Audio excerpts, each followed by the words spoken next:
আচ্ছা আমাকে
ক্যামেরাতে যাবো কিভাবে?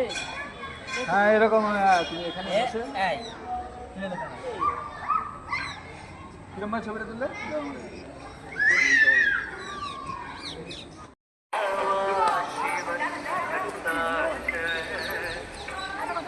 অন্নপূর্ণা মন্দিরে সকল ভক্তবৃন্দকে স্বাগত জানাই। আমাদের মন্দিরে কিছু সেবামূলক কাজ শুরু হয়েছে, যেমন অন্নপূর্ণ দুস্থ মানুষদের জন্য নিঃশুল্ক অন্ন সেবা। শুরু হতে চলেছে দুস্থ মানুষদের জন্য শারীরিক পরীক্ষা সহ মেডিকেল পরিষেবা। সকল ভক্তবৃন্দের কাছে অনুরোধ, আমাদের এই জনসেবামূলক কার্যে আপনাদের কিছু অনুদান আমাদের সংকল্পকে আরো দৃঢ় করে তুলবে। রাম রাম